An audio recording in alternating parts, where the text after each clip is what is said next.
দেবপ্রয়াগ ঋষিকেশে আপনাদের আরেকবার স্বাগত জানাই। চারধাম যাত্রার দ্বিতীয় দিবস আজকে। গত দিবস রাতে আমরা এই ঋষিকেশ বাস স্ট্যান্ডে এসেছিলাম, এখানে আমরা ছিলাম, অবস্থান করেছিলাম। আপনারা এসে এখানেও থাকতে পারবেন, কিংবা আপনারা যদি মনে করেন যে এখানে থাকবেন না, হরিদ্বারে থাকবেন, সেখানেও থাকতে পারেন। সকাল সকাল আপনারা এই ঋষিকেশে চলে আসতে পারেন। আমরা প্রথমে ডিসাইড করেছিলাম যে আমরা বাসে যাব, কিন্তু যদি বাসে যাই সেখানে টেম্পু ট্রাভেলার, আর যদি টেম্পু ট্রাভেলার যাই তাহলে সেখানে জনপ্রতি আমাদের 3500 টাকা করে পড়ছিল। আমাদের যে গ্রুপ মেম্বার রয়েছে তারা অনেকে রাজি হচ্ছে, অনেকে রাজি হচ্ছিল না, তাই আমরা পার্সোনাল গাড়ি করে নিলাম, বুলেরো। হ্যাঁ, জনপ্রতি আমাদের প্রায় 4500 করে পড়ছে। কিন্তু কেবল চারধাম নয়, চারধামের সাথে সাথে আমাদের দেবপ্রয়াগ, রুদ্রপ্রয়াগ আদি আরো যে তীর্থস্থল রয়েছে সেগুলোকেও আমরা একটুখানি ঘুরে দেখবো বা দর্শন করব। ঘড়ি কাটায় সকাল এখন 9টা। আমরা এখন এখান থেকে বেরিয়ে যাব, বাস স্ট্যান্ড থেকে বেরিয়ে। আর যেহেতু আমরা গ্রুপে রয়েছি, যেহেতু আমরা গাড়ি করে নিয়েছি, তো তার জন্য আমাদের আই কার্ড আবার বানাতে হবে। তো আই কার্ডের জন্য আমরা এখন যাব রেজিস্ট্রেশন অফিসে। সেখানে গিয়ে আমরা রেজিস্ট্রেশন করব, আর রেজিস্ট্রেশন করার পশ্চাৎ পুনরায় আমরা বেরিয়ে পড়ব এবার চারধাম যাত্রার দ্বিতীয় দিবসের উদ্দেশ্যে। যৎসম্ভব আমরা প্রথমে যমুনেত্রী, তৎপশ্চাৎ গঙ্গোত্রী, আর গঙ্গোত্রীর পরে কেদারনাথ, কেদারনাথের পরে আমরা বদ্রীনাথে অবস্থান করব। এই চারধাম চলাকালীন প্রায় আমাদের সময় লাগবে 10 দিন, আর এই 10 দিনের মধ্যে আমরা অনেক কিছু দর্শন করব এবং আপনাদেরকে দর্শন করানোর প্রচেষ্টা করব। তাহলে আপনারা দেখতে থাকুন ব্লগটি। আমাদের চারধাম যাত্রার রেজিস্ট্রেশন অফিসে আমরা পৌঁছে গেলাম। আমরা দেখতে দেখতে 3 নম্বর গেট দিয়ে পৌঁছেছি। আসুন দেখে নেওয়া যাক এইবার এই জায়গাতে গিয়ে আমরা কিভাবে রেজিস্ট্রেশন করি বা কিভাবে আমাদেরকে রেজিস্ট্রেশন করতে হয়। আমাদের টিম মেম্বার 9 জন ছিলাম, কিন্তু কোনো কারণবশত একজন আমাদের টিম মেম্বার আমাদের সাথে আসতে পারলো না, তাই আমরা ধীরে ধীরে 8 জন হয়ে গেলাম। কি অপূর্ব মনোরম দৃশ্য দেখুন, পাহাড়ের মধ্যে এত মেঘাচ্ছন্ন আকাশ, বাহ, খুব সুন্দর লাগছে। এখন সিজন নয়, অফ সিজন, তাই আমার মনে হচ্ছে এখানে অনেক যাত্রীর ভিড় হয়, অনেক যাত্রীর লাইন হয়, তাই সারিবদ্ধভাবে এখানে সব চেয়ারগুলো সাজানো আছে।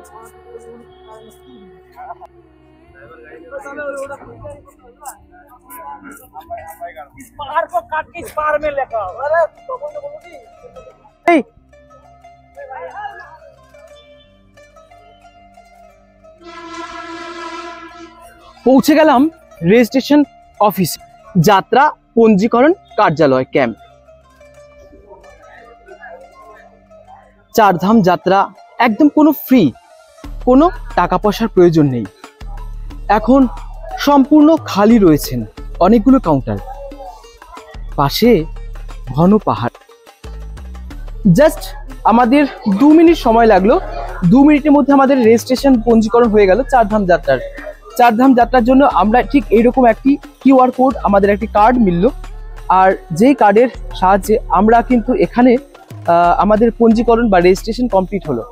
আপনারা যদি কেউ কোনো ব্যক্তি যে রেইনকোট যদি না নেন, এখানে রেইনকোট বিক্রি হচ্ছে 100-200 টাকাতে। আপনারা कैसे रवि ये रेनकोट 100 रुपीस है, 50 रुपीस और ये मोबाइल कवर 30 रुपीस। তো এখানে আপনারা মোবাইল কভার যেগুলো রয়েছে সেগুলো 30 টাকায় পেয়ে যাবেন। রেইনকোটের মধ্যে দুটো কোয়ালিটি এখানে রয়েছে, একটি হচ্ছে 50 টাকা, আর একটি হচ্ছে 100 টাকা।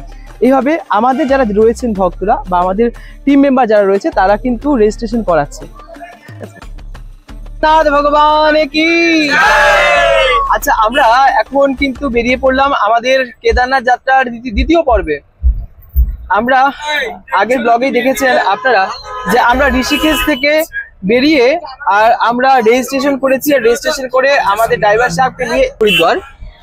এদিকটা হচ্ছে দেরাদুন, এখান থেকে দেরাদুন 42 কিলোমিটার, আর এয়ারপোর্ট হচ্ছে 17 কিলোমিটার, মনসুরি 76 কিলোমিটার। আর আমরা এইদিকেই এইবার দেবভূমি উত্তরাখণ্ডের জন্য আমরা প্রস্তুত। আমরা মনসুরি দেরাদুন বিকাশ প্রাধিকরণের নগর নিগম শ্রীনগরের দিকে আমরা যাত্রা করছি। এখান থেকে শ্রীনগর 109 কিলোমিটার, কেদারনাথ 230 কিলোমিটার, আর সম্মুখে পাহাড়। আর পাহাড় দেখতে দেখতে আমাদের এই 7 দিন বা 10 দিন আমরা এখন কিন্তু এইভাবেই চলবো।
উত্তরাখণ্ডের দেবভূমিতে আপনাদেরকে স্বাগত জানাই।